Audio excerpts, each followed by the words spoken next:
L'année 2025 n'a pas été marquée par une rupture spectaculaire dans le champ scientifique, mais par une série d'avancées qui prolongent et confirment des dynamiques déjà à l'œuvre. Des progrès peu visibles, parfois lents, rarement spectaculaires, mais qui modifient en profondeur les pratiques de la recherche, les technologies de l'information, la médecine et plus largement certains aspects de notre quotidien. Dans les grands laboratoires à travers le monde, l'intelligence artificielle s'est imposée comme un outil presque ordinaire. En 2025, elle a été utilisée de manière routinière pour analyser des ensembles de données massifs, difficiles voire impossibles à exploiter manuellement.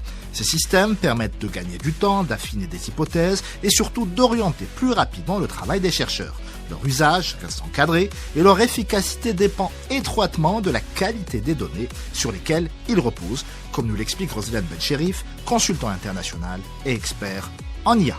Il s'agit principalement de notre manière de lui donner des instructions.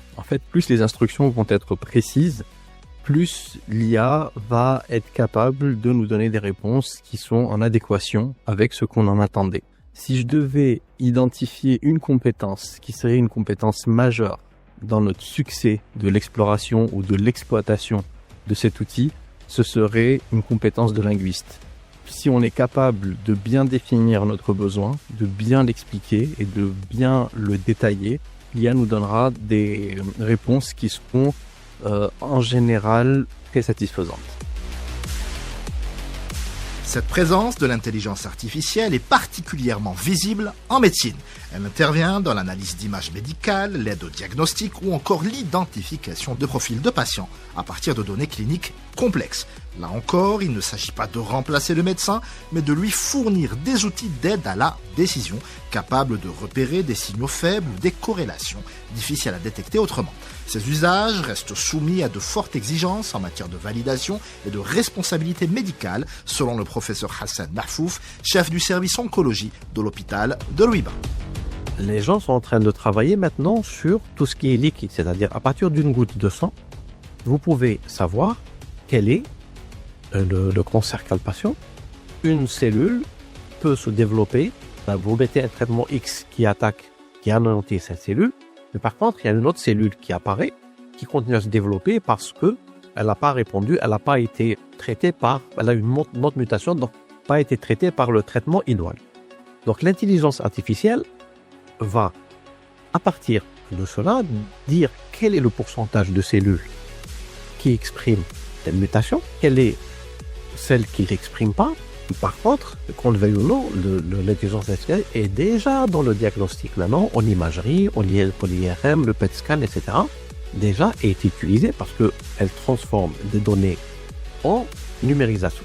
Et donc, moi, je vois que l'humain va rester humain, donc le contact patient-médecin doit rester le même. Mais par contre, tout ce qui est outils du diagnostic, efficience du diagnostic, efficience de la prise en charge thérapeutique, et surtout raccourcissement des délais de prise en charge et donner les traitements idoines aux patients. Les gens maintenant vous disent économie de santé. L'économie de santé n'est pas une notion comptable. L'économie de santé, c'est d'abord faire de la prévention. Dans le prolongement de ces évolutions, les thérapies génétiques continuent de progresser. Les techniques d'édition de génome gagnent en précision et en fiabilité, ce qui permet d'envisager des interventions plus ciblées.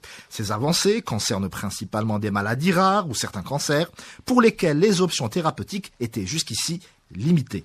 Elles traduisent une évolution vers une médecine plus personnalisée, fondée sur le profil génétique des patients, même si ces traitements restent lourds, coûteux et encore réservés à des indications très spécifiques. Amir Hamour, biologiste attaché de recherche.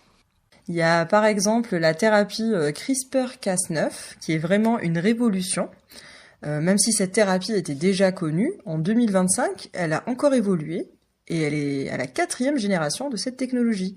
Elle permet des modifications génétiques encore plus précises et du coup, ça réduit considérablement les risques d'effets secondaires imprévus.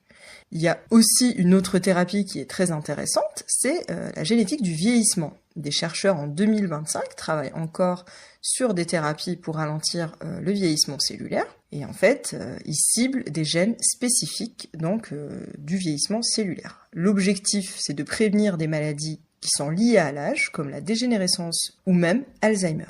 C'est carrément fou de voir comment la génétique peut intervenir sur ces aspects-là. Je vais finir par une dernière thérapie qui a mentionné, c'est la prévention du cancer. Là, des chercheurs ont réussi à développer des traitements génétiques qui permettent de désactiver certains gènes qui sont responsables de la croissance des cellules cancéreuses, ce qui pourrait vraiment changer la donne dans la manière de traiter le cancer. Autre domaine en progression, l'informatique quantique. Longtemps cantonnée à la recherche fondamentale, elle franchit en 2025 de nouvelles étapes expérimentales. Les calculs réalisés concernent désormais des problèmes très précis, sans impact immédiat pour le grand public. Ils intéressent néanmoins des secteurs stratégiques comme la chimie des matériaux ou la modélisation moléculaire, où les limites du calcul classique sont désormais bien identifiées. Ces avancées restent fragiles, mais elles confirment le potentiel de cette technologie à moyen ou à long terme, selon les mots du professeur Dryas Kawi Habiba, professeur titulaire à l'USTHB et membre fondateur de l'Académie algérienne des sciences et technologies. Alors dans le transistor, on met tout simplement des circuits électroniques qui vont faire du calcul. Par exemple, additionner des nombres. Il y a aussi des circuits séquentiels qui permettent de garder des bits, donc c'est la mémoire. Voilà. Donc l'ordinateur classique, il est constitué de cette manière-là. Pendant des décennies, on a connu une miniaturisation du transistor. Maintenant, la puce électronique, sa taille, elle est très proche de celle de l'atome. Donc, on peut plus faire de la miniaturisation. C'est la raison pour laquelle, et comme les sciences évoluent perpétuellement, il faut aller regarder ce qui se passe à l'intérieur de l'atome. Ces particules, on parle de particules, les électrons, les protons, etc. Et donc, c'est là où on change complètement de paradigme. Donc, essayer d'explorer et d'exploiter leurs propriétés pour justement essayer de concevoir une autre façon de faire de l'informatique. C'est donc l'informatique quantique sur les deux volets, parce qu'il y a toujours en informatique le volet hardware et le côté software qui est encore plus important aussi. Il ne faut pas le sous-estimer parce que, bon, en Algérie, on a toujours considéré le volet software, mais il est très parce que nous, au niveau de notre équipe, ce qu'on est en train de faire, c'est tout simplement d'injecter dans les les algorithmes classiques, on injecte des algorithmes quantiques. L'année 2025 dessine ainsi une dynamique faite d'améliorations successives, sans rupture brutale, mais avec des effets cumulatifs.